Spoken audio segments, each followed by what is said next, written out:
Good evening, dear parents. It gives me limitless pleasure to talk to you yet again on Monday late evening. Today, the program is with a difference. At the corona impact, the people have several apprehensions. And now, we are going to meet Dr. P. Kuganantham sir, a former City Health Officer Corporation of Chennai, and now consultant at the SIMS Hospital. As soon as he got retired, the SIMS Hospital is making use of his expertise. And I should say that our association goes back to the year 2009 when we launched the swine flu campaign. And then Mayor Mas Subramanian sir came and our school was the venue of inaugurating a great awareness program. Not only that, he is son of the soil, he has been making Kolattur prouder for all of us. And our association is so close that every day morning he sends inspirational WhatsApp message to me. Such a great well-wisher of Everwind group of schools. Quite frequently he inquires about our growth, our education, and he continues to give valuable tips for our growth as well. And now, yesterday we came across in newspapers about 100 plus children having been affected by COVID-19. I have already been speaking to you. You remember 3 weeks back I spoke in detail about this, that world over the impact of corona on the children has been minimal, not so significant. So the WHO says nothing to panic but be safe. Today we are going to utilize most of the time in dealing with the COVID-19 in relation to children. Before that, we will ask some few questions in general. We are very happy, we are very grateful to the great doctor of our area, and he is the doctor of international repute. And you can see there, UNICEF consultant as well. Very proud to talk to him today. Doctor sir, good evening. Good evening. Sir, actually, people have been knowing several things through several media about COVID-19. They have been speculating on their own. And I should say that he is a specialist in epidemics. In Tamil we say Thottu Noi Nibunar. Whenever there was outbreak in Chennai, for example, I should say, even he may not know, he has saved thousands of lives with the great ideas whenever some outbreak like swine flu and other things, because he was entire corporation city health officer. So that really that credit goes to him. Now doctor, actually before going to the children specific questions, இப்போ நம்ம வந்து இந்த குழந்தைகளை வந்து இப்போ இந்த மாதிரி விஷயத்துல வந்து ஸ்ப்ரெட் ஆகும்போது all of a sudden the government of Tamil Nadu has released statistics. இந்த மாதிரி இந்த வயசுக்குள்ள வந்து 13 வயசுக்குள்ள 12 வயசுக்குள்ள இத்தனை குழந்தைங்க அப்படின்னு ஒரு 100+ அப்படின்னு சொல்லியிருக்காங்க. இது வந்து ரெகுலரா வர நம்பர் ஏறிட்டே இருக்கல, இது ஆல் ஆஃப் எ சடன் ஏதாவது ப்ராப்ளமா குழந்தைங்க விஷயத்துல? இல்லை, அப்படி இல்லைங்க. First of all my sincere thanks and best wishes for the school. It's such a prestigious school with so much of children, students, and the parents are involved. It's almost like a family. This is the concept of a school. I'm so happy about it. To tell shortly about this epidemic, is the first time in the history of infectious diseases globally. More than 210 countries are affected by this infection, and mostly it affected China, and then Italy, Spain, Germany, and USA. But fortunately in India, the number of cases are not that high, and also deaths are at the lowest minimum. So we have nothing to worry about it. But there are cases of children also becoming positive for this infection. Preferably when this sort of infection is happening, if 100 people are getting infected, only less than 5 people will die. Less than 5 people will die. It's a norms. But fortunately, it is not even 5%, it is less than about 1% in India, especially in Tamil Nadu. Sir, I was asking about that children specifically. இப்போ குழந்தைகளுக்கு வந்து இவங்களுக்கு வந்து ஒரு வீட்டில் ஒரு எல்டருக்கு இருந்தால் குழந்தைக்கு வராமலாம் இருக்காது. கண்டிப்பாக ஒருத்தருக்கு இருந்தால் குழந்தைங்க வருமா? அப்படிதான் அது what I am trying to say is, இப்போ வந்து குழந்தைங்க 100 பேருக்கு அந்த தொற்று ஏற்பட்டால் 1% கீழே தான் நம்ம மக்கள் மத்தியில் பாதிக்கும். மீதி 95%, 96%, 97% வந்து அந்த நோய் கிருமி தொற்றும். ஆனால் அவர்களுக்கு நோய் வராது. உதாரணத்துக்கு காச நோய் இருக்கு, டிவி வந்து இந்தியாவில் இருக்க அதிகபட்சமான மக்களுக்கு டிவி தொற்று இருக்குது. ஆனால் அவர்கள் டிபி நோயாளிகளாக மாற மாட்டாங்க. எப்போ அவங்களுடைய நோய் எதிர்ப்பு சக்தி குறையுது அப்போ தான் வரும். அதே மாதிரி இளம் வயதினர் மத்தியிலையும் நடுத்தர வயது மத்தியிலும் அந்த நோயினுடைய தாக்கம் இருக்கு தான் செய்யுது. நோய் வந்து பாசிட்டிவாக வருவாங்க, ஆனால் அவங்களுக்கு எந்த விதமான ஆபத்தும் ஏற்படாது. இது வந்து ஒரு சாதாரண இன்ஃப்ளூயன்ஸா மாதிரி ஒரு நோய் தான், வைரஸ் தான். எப்படி வந்து ஜலதோஷம் வந்து ஒரு 5 நாள் 6 நாள் போயிடுது, அது மாதிரி போயிடுற விஷயங்கள். ஆனால் ஏன் நம்ம பயப்படுறோம்னா, நம்ம சுற்றி இருக்கிற மற்ற நாடுகளில் அதிகப்படியான இறப்புகள் இருந்தது. அந்த இறப்புகள் வந்து 60 வயசுக்கு மேலே இருந்தால் நிறைய பேர் இருக்குது. நம்ம மக்கள் மத்தியில் நடுத்தர வயது கீழ் வயசுல இருக்கும். உங்களுக்கு சிறுவர்களுக்கு எப்படி இன்ஃபெக்ஷன் வந்துருக்குன்னா, பெற்றவர்கள் வெளியில் போயிட்டு வரும்போது, இந்த ஊரடங்கு நேரத்தில் கூட ஒரு சிலர் வெளியில் போயிட்டு வர்றவங்க மூலமாக இன்ஃபெக்ஷன் வந்திருக்கலாம். ஆனால் குழந்தைகளுக்கு பயப்பட வேண்டியதில்லை.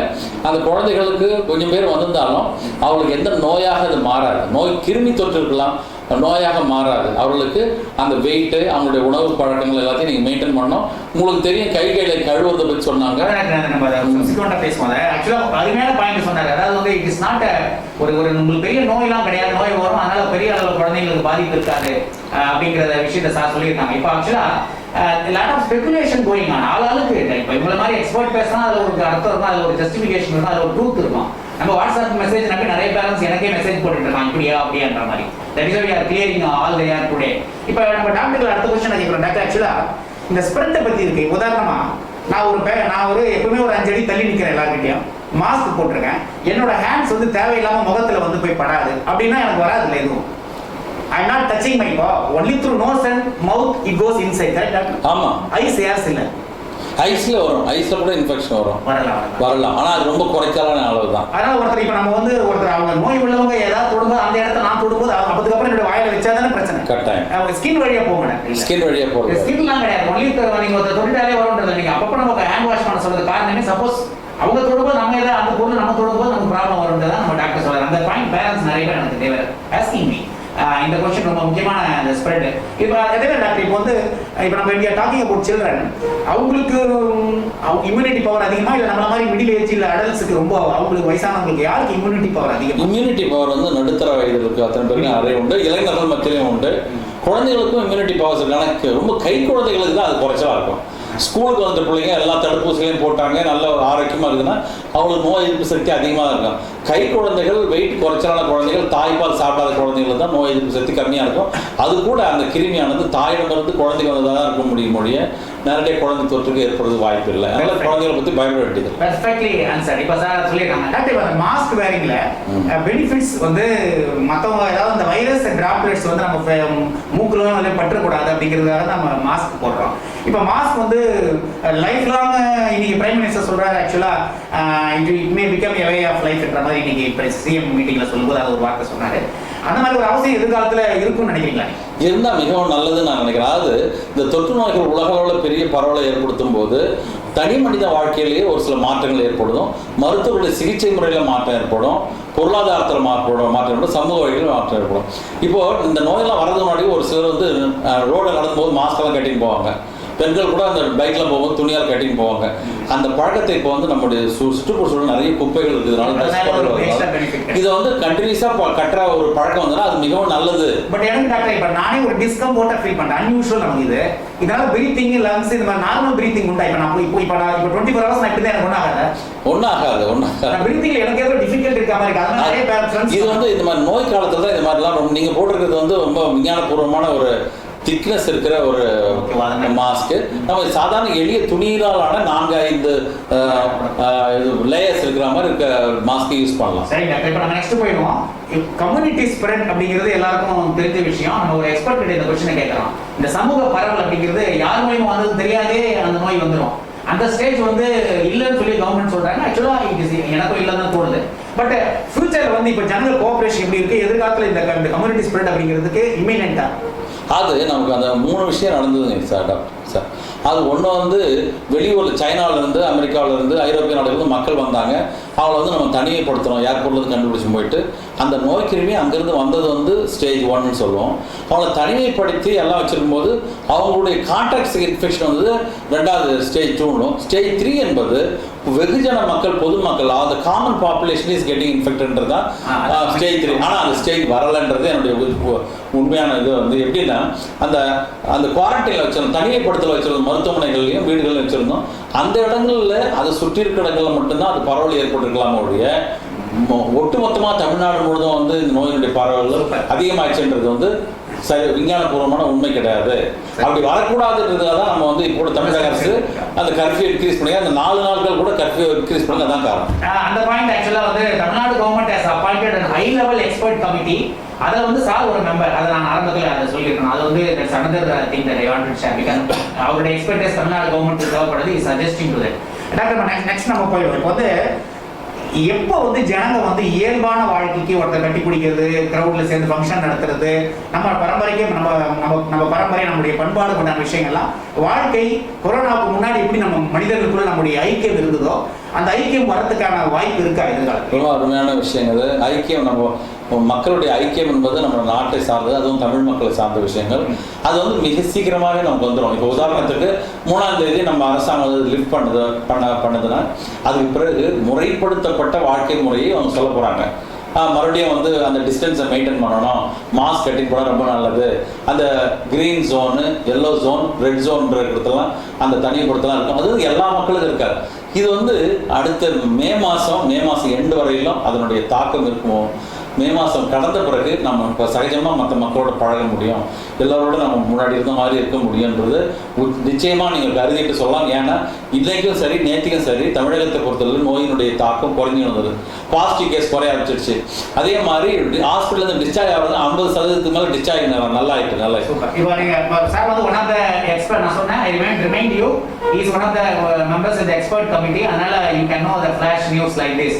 So no need to panic அப்படிங்கிறது சார் சொன்ன ஒரு அருமையான ஒரு நியூஸ் நமக்கு தெரியுது. கூடிய சீக்கிரம் வரும். அதே மாதிரி ஐக்கியமாகும். இப்போ அந்த ஐக்கியமாகுது அப்படி நம்ம கேட்கறதுன்னு கேட்டிங்கன்னா மக்களோட ஒன்றா சேர்ந்து எப்படி ஒரு பழைய வாழ்க்கையோட வாழறதுக்கு வழிமுறைகள் வரும். நம்ம parents people should cooperate with the measures taken by government and advice given by government and the doctors. இப்போ நான் இந்த ஸ்கூல் ரீஓப்பனிங் கண்டிப்பாக உங்களை மாதிரி expert committee I am very sure he may not acknowledge. I am very sure that the government of Tamil Nadu will consult the experts regarding the time of reopening of schools. If government asks you doctor எப்போ open பண்ணலாம் school அப்படின்னு சொல்லி உங்களை government கேட்டா நீங்க என்ன சொல்லுவீங்க? நான் கவர்மெண்ட்டுக்கு சொல்லும் போது என்ன சொல்லுவேன்னா, நான் ஆல்ரெடி சொல்லியிருக்கிறேன். நான் அதாவது இளம் மாணவர்கள், ஆசிரியர்கள் மற்றும் மக்களுடைய உயிர் முக்கியமானது, அதே மாதிரி நோய் தொற்றால் ஏற்படுகிற பாதிப்புகள் முக்கியமானது. இதனால் முழுமையாக இதெல்லாம் இருக்கும். நம்ம மாணவர்கள் மத்தியிலும் ஆசிரியர்கள் மத்தியிலும் மக்கள் மத்தியிலும் பரவாது என்ற முழு உறுதிப்பாடு வந்த பிறகு நம்ம பள்ளிக்கூடத்தை திறக்கலாம், காலேஜஸ் திறக்கலாம்னு சொன்னோம். அப்போ நான் சொல்லும்போது இந்த மே மாதத்தினுடைய மிடில் 3வது வாரம் 2வது வாரத்தில் நம்ம பள்ளிக்கூடத்தை திறக்கிறதுக்கு வாய்ப்பு இருக்குது அப்படின்னு சொன்னேன். நான் வந்து மே மாதம் நம்முடைய கேசஸ் எல்லாமே டவுன் ஆன பிறகு மாணவர்களுக்கு பள்ளிக்கூடத்தை திறக்கலான்றதை நான் கட்டாயம். டெய்லி ஒரு சிங்கிள் டிஜிட்ல வந்தா கூட ஸ்கூல் ஓபன் பண்ணலாம்ன்றீங்க? சிங்கிள் டிஜிட் கூட இல்லாமல் போயிடும் அந்த இடத்துல இல்லை. உதாரணத்துக்கு இப்போ கிரீன் ஜோன் இருக்குதுன்னு வச்சுக்கோங்க. Green zone, yellow zone, red zone இருக்குது. கிரீன் ஜோன்ல இருக்க ஸ்கூலை நம்ம திறக்கிறது ஒன்றும் தப்பு கிடையாது. ஓகே, அது இப்போ நமக்கு வந்து சென்னை வந்து இப்போ ஹையஸ்ட் இருக்கு. அது நாங்கள் என்ன சொல்லிட்டு இருக்கோம், பேரண்ட்ஸ் ஜூன் ஜூலையே டவுட் அப்படின்னு நாங்கள் சொல்லிட்டு இருக்கோம். ஏன்னா சென்னையில் வந்து அந்த அளவுக்கு ஸ்ப்ரெட்டிங் இருக்கிறதுனால. இப்போ டாக்டர் இப்போ ரீஓப்பனிங் ஓகே நீங்க சஜஸ்ட் பண்ணிருக்கீங்க, government may accept. We also hope for the best because we have lost already many working days. இப்போ எங்களோட பாயிண்ட் கேட்டேன்னா, ஸ்கூல் வந்த பிறகு நீங்க சொன்னீங்கல்ல இப்போ வாழ்க்கை ஐக்கியம் ஆகும், நார்மல் ஆகும். ஆனா சில விஷயத்துல கவர்மெண்ட் வந்து டிஸ்டன்ஸ் மெயின்டைன் பண்ண சொல்லுவாங்க. You know very well it is impossible, next to be impossible schools to be away from others. நீ என்னதான் ஒரு பெஞ்சில் 2 பேர் உட்கார வச்சா கூட டீச்சர்ஸை தொடணும், அவங்க கொடுக்குற நோட் புக்கை வாங்கணும், அப்புறம் டாய்லெட் போகும்போது ஒருத்தர் லைன்ல போகும்போது தொட்டுப்பாங்க. இந்த மாதிரி ஸ்கூல்ல போய் you cannot be strict on distancing. அங்க வந்து ஹியூமன் கான்டாக்ட்ஸ் அதிகம் வந்து யூ கேனாட் அவாய்ட் இட். அப்போ அந்த கான்டெக்ஸ்ட்ல உங்க ஆன்சர் என்ன? அது ஸ்கூல்ஸ் எல்லாம் வரும்போது நம்ம என்ன பண்ணோம்னா இந்த ஹர்ட் இம்யூனிட்டின்னு நம்ம சொல்லிடுறோம். ஹர்ட் இம்யூனிட்டினா ஒட்டுமொத்த மக்கள் மத்தியில் நோய் எதிர்ப்பு சக்தி வந்துடும். அது ஒரு நோய் கிருமி உள்ளே போகும்போது அந்த நோயை எதிர்த்து நம்முடைய வெள்ளை அணுக்கள்லாம் சண்டை போடுது. ஒயிட் பிளட் செல்ஸ் எல்லாம் வந்து T செல்ஸ் பண்ணுது. அப்படி பண்ணும்போது ஒரு ஆன்டிபாடி ஃபார்ம் ஆகிட்டு அந்த ஆன்டிபாடி ஃபார்ம் ஆன பிறகு அந்த நோய் கிருமி எந்த விதமான தாக்குதலும் நமக்கு ஏற்படுத்தாது. அந்த மாதிரியான ஹெர்ட் இம்யூனிட்டி நம்ம மாணவர்கள் மத்தியில் இப்போ பெருகி கொண்டு வருகிறது நான் நம்புகிறேன். நான் அது வந்துட்ட பிறகு அந்த நெருக்கத்துக்கெல்லாம் ஒன்றும் குறைய இருக்காது. நோயாளிகளுடைய எண்ணிக்கை மிகவும் குறைஞ்சிட்ட பிறகு முன்ன மாதிரி மாணவர்கள் மத்தியில் அந்த ஐக்கியமும் அல்லது ஆசிரியர்கள் மத்தியிலையும் மாணவர்கள் மத்தியிலையும் நெருக்கத்தையும் ஏற்படுறதுக்கு வழிவகை கட்டாயமாக அமைய போகுது. ஒரு ஸ்டேஜ் இந்த மாதிரி மற்ற இடத்துலாம் குறைஞ்ச பிறகு கண்டெய்ன்மெண்ட் பண்ண பிறகு நம்ம வந்து கேசஸே இல்லை இங்கே ஒன்று அங்கே ஒன்று இருக்கும்போது நீங்கள் வாழ்க்கை ஏற்கனவே குழந்தைங்க எப்படி இருந்தாங்களோ how the children were with one another, how they were together, how they were conducting themselves inside the campus, அது பண்றதுல எந்த ப்ராப்ளமும் கிடையாது. அதனால வந்து அவங்க வந்து it is inevitable அப்படிங்கற விஷயத்தை நம்ம சொல்றோம். I already told you in the last YouTube talk that schools, theaters, public transport will be the last to open. Crowded places கொஞ்சம் தள்ளி தான் பண்ணுவாங்க அப்படின்னு நான் உங்களுக்கு லாஸ்ட் டைம் நான் சொல்லியிருக்கேன். Almost the doctor is endorsing that. ஆனால் வந்து once the problem is over, as I told you, ஸ்கூல்னா அது சின்ன ஸ்கூல் பெரிய ஸ்கூலு எந்த போனாலும் கிளாஸ் ரூமுக்குள்ள 30-40 பேர் இருப்பாங்க, 30-20 பேர் இருப்பாங்க. அதாவே சடன் இப்போ டாக்டர் எங்களுக்கு ப்ராப்ளம் என்னன்னா ஒரு கிளாஸ்ல வந்து 40 பேர் இருக்காங்க அப்படின்னா நாங்கள் அதை 20 ஆக்க முடியாது. ஏன்னா அந்த ஒரு இன்ஃப்ராஸ்ட்ரக்சர் எங்கேயுமே கிடையாது. சின்ன ஸ்கூல் கான்வென்ட்ல கூட பார்த்தீங்கன்னா ஒரு ரூம்ல 15-20 பேர் இருக்க தான் செய்வாங்க. அதனால வந்துட்டு ஒரு ஸ்டூடெண்ட்ஸ் நம்பரை ஒரு கிளாஸ்ல குறைக்கணும் அப்படிங்கிறத பாசிபிலிட்டி நம்ம கண்ட்ரியில் கிடையாது. அதனால நீங்க சொல்ற மாதிரி வந்து ப்ராப்ளம் சால்வ் ஆன உடனே ஆஸ் யூஷுவல் நார்மலா இருக்கலாம். கிரவுடிங் பத்தி கவலைப்பட தேவை. ஆமா கட்டாயமா. அதாவது நோயினுடைய தாக்கம் இறப்புகள் பாசிட்டிவ் வரது எல்லாத்தையும் நின்ன பிறகு சகஜமாக மாணவர்கள் முன்னாடி இருந்தது போல மறுபடியும் சேர முடியும். Very delighted to hear from him such words. When the 20,000 students of Evergreen, அவங்களுடைய parents நீங்க கேட்டுட்டு இருக்கீங்க, you should be very happy about it. That's what India is all about, such confidence, optimism that things will become normal அப்படிங்கறத நம்ம doctors சொல்லியிருக்காங்க. Doctor இப்போ இந்த diet அப்படிங்கிற விஷயங்கள் ஆக்சுவலா நம்ம தப்பு பண்ணிட்டோமா? அதாவது இந்த இம்யூனிட்டின்றது எல்லாம் பேசுறாங்க. Case to case, individual to individual, the power to fight against any disease அப்படின்னு இருக்கும். நம்ம வந்து இந்த ஹோட்டல் ஃபுட்டு மற்ற விஷயங்கள் இல்லை டைமிங் எடுக்காத விஷயங்கள் டயட்டுக்கும் டிசீஸுக்கும் எந்த அளவுக்கு க்ளோஸ் கான்டாக்ட் இருக்கு அதை எப்படி நம்ம கேர்ஃபுல்லாக? எக்ஸாக்ட்லி. ரொம்ப முக்கியமான விஷயம் என்னன்னா நான் ஆரம்பத்திலே சொன்னேன்.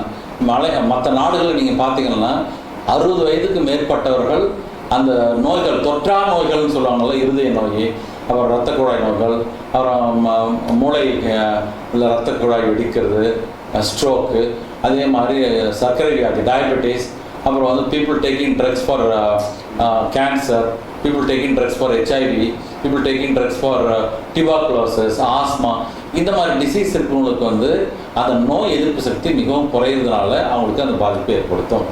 அதனால் அதையெல்லாம் தடுத்து நிறுத்தணும். நமக்கு நல்ல ஊட்டச்சத்துக்கள் வேணும், வெயிட்டை கரெக்டாக மெயின்டைன் பண்ணணும். அப்புறம் வந்து உணவுகள் வந்து ஒழுங்காக சமைக்கப்பட்ட உணவுகள் சாப்பிடணும். இப்போ வந்து ரொம்ப நல்ல காய்கறி வகைகளை சாப்பிட்டாக்கா இது வைரஸுடைய தாக்கம் கூட குறையும். ஏன்னா குளோரோஃபில்க்கு அது மாதிரி ஒரு எஃபெக்ட் இருக்குன்னு சொல்கிறாங்க. கீரை வகைகள் நிறைய சாப்பிடணுன்றது. உணவுகள் சரிவிகித உணவுகள், சரியான விட்டமின் சத்து, சரியான புரதச்சத்து, அதே மாதிரி இரும்பு சத்து, ஜிங்க் இதெல்லாம் சேர்ந்த உணவு ஒழுங்காக சாப்பிட்டோம்னா நமக்கு வந்து நோய்களை அவாய்ட் பண்ணலாம். பிள்ளைங்களுக்கு கொடுக்கும்போது அந்த ஜங்க் ஃபுட்டெல்லாம் நீங்கள் கொடுக்கக்கூடாது. எப்போவுமே எல்லாமே நீங்களே வீட்டில் செஞ்ச நல்ல சமைக்கப்பட்ட உணவு வகைகளை கொடுங்க. அதே மாதிரி நான் வெஜிடேரியன் ஃபுட்டு, அசைவ உணவுகள் கொடுக்கும்போது அது ஒழுங்காக சுத்தம் பண்ணி நன்றாக வேக வைத்து கொடுக்குறது ரொம்ப மிக முக்கிய அவசியமானது.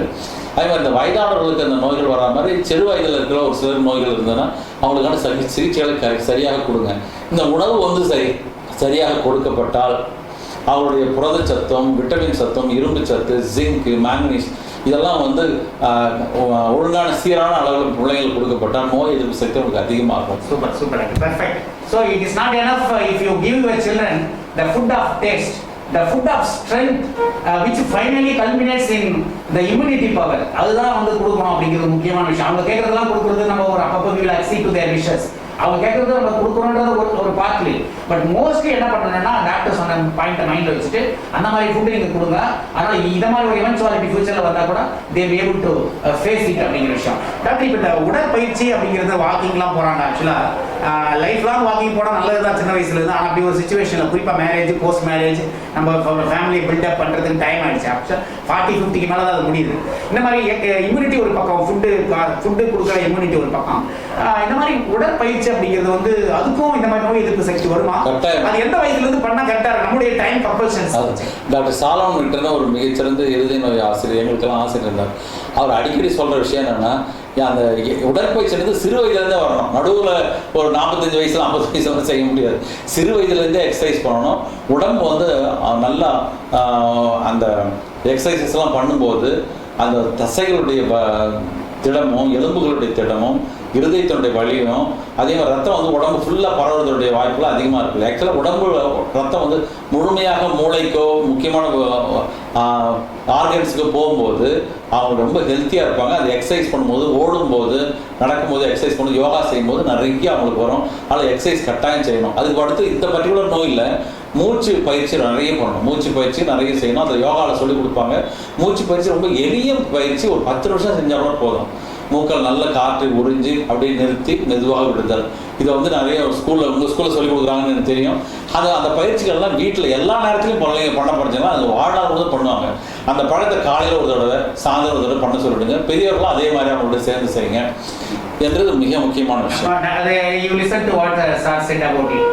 குழந்தைங்க ரொம்ப கஷ்டப்படக்கூடாது, வெயில் கூட நிற்கக்கூடாது, அப்படி ரொம்ப சொகுசாக வச்சிருக்கணும் அப்படிங்கிறது மோஸ்ட் ஆஃப் தி பேரண்ட்ஸ். அந்த அஃபெக்ஷன் அதனால வர விஷயங்கள் இப்போ கொஞ்சம் ஸ்வெட்டிங் அவுட் ஆகிறது கூட நல்லதான லைஃப்ல ரொம்ப ரொம்ப நல்லது. ஸ்வெட்டு கட்டாயமாக ஆகணும். அதே மாதிரி மாலை நேரங்களில் வந்து வெயில் படுறது ரொம்ப முக்கியம். இந்த நோய்களுடைய எதிர்ப்பு சக்தி பேசும்போது உலக சுகாதார நிறுவனம் விட்டமின் டி சத்து ரொம்ப முக்கியமானது, கால்சியம் சத்து ரொம்ப முக்கியமானது, ஜிங்க், மேங்கனீஸ்லாம் ரொம்ப முக்கியமானதுன்றாங்க. இதெல்லாம் மாலை வெயிலில் தான் பிள்ளைங்களுக்கு கிடைக்கும். பிள்ளைங்களை வந்து நீங்கள் ரொம்ப அதிகபட்சமான பாசத்தில் வெளியில் அனுப்பாமல், எக்ஸசைஸ் பண்ணாமல், எப்போ வேணாலும் சாப்பாடு கொடுத்துன்னு இருக்கிறதெல்லாம் வந்து இந்த நோய்கள் காலத்தில் நீங்கள் நல்லா புரிந்து கொள்ள வேண்டும். இந்த நோய்கள் வரும்போது நம்ம நிறைய நீங்கள் யோசிச்சிருப்பீங்க. வீட்டில் உட்காந்து நிறைய பிள்ளைகளோட பழகிருப்பீங்க, பிள்ளைகளோட பிரச்சனையெல்லாம் புரிஞ்சுருப்பீங்க.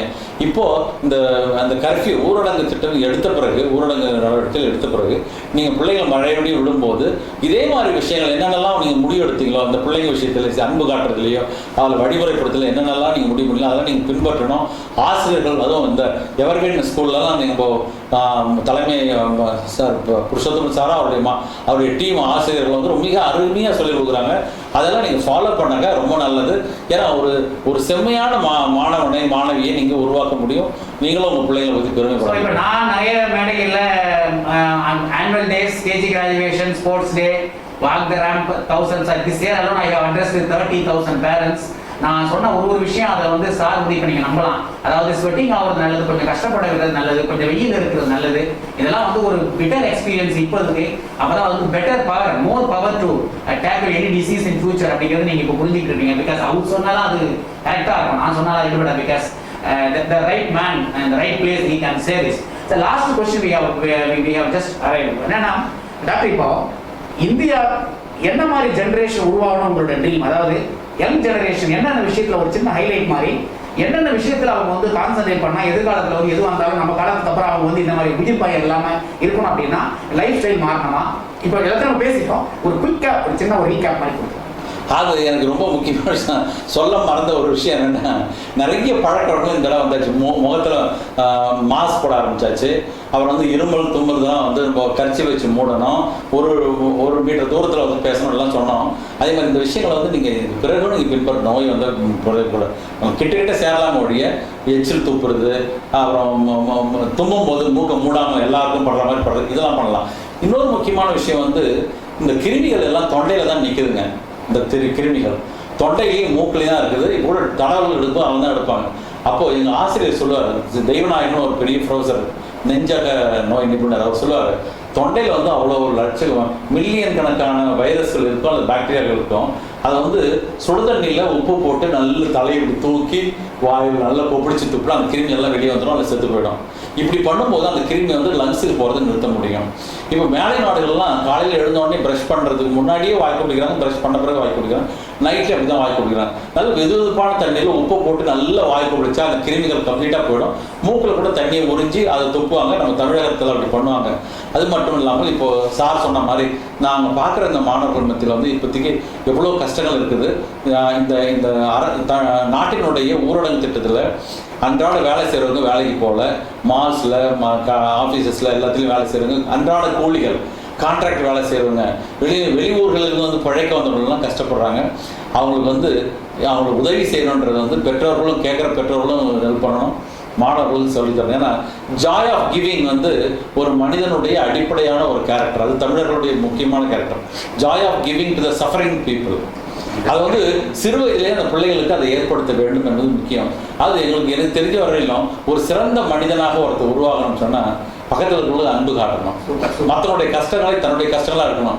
இந்த உணர்வு வந்தால் பிள்ளைகள் வந்து செம்மையான மாணவர்களாக பண்புள்ளவர்களாக மாறுவாங்க.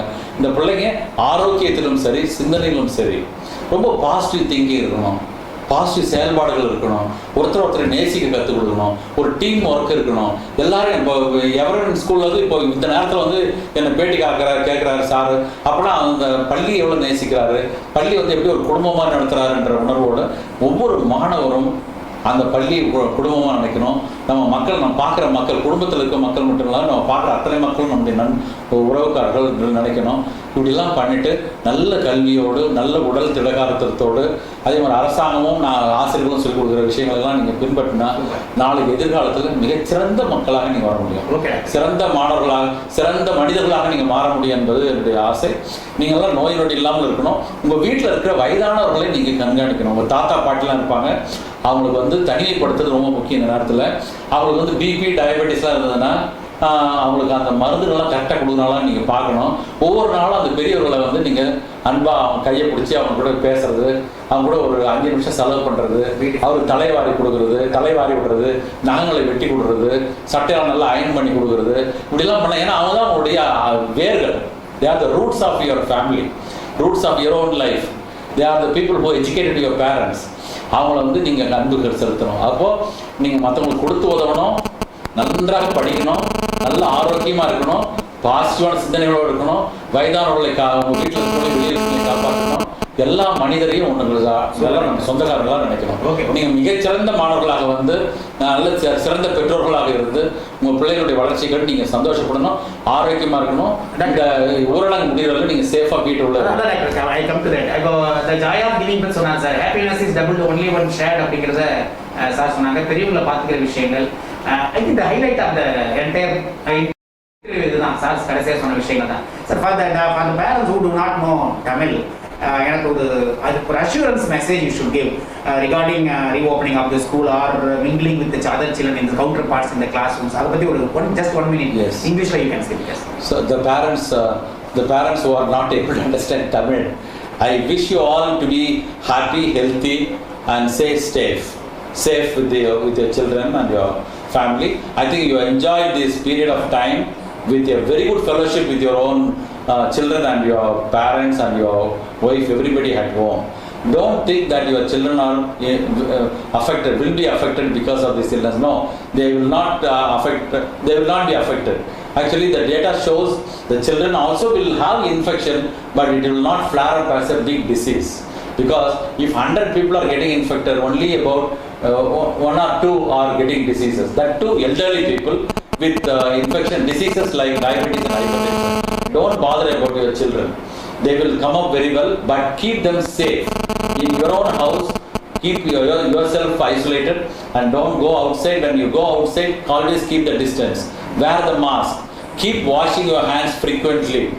And your throat should be cleaned at least 3 times a day with warm water with salt, and your throat should be clean because it's a place where the virus and the bacteria stays. Okay. That actually regarding the sending to school gives some courage. And once the normal yes, it's not the end. We are only passing through the temporary period of curfew. Once all these things are settled down, you will be in a position to send your children to the school. Super. And this is 100% certain that you are going to send your children to school, and it will be the safest place for your children. Super, doctor. Very good.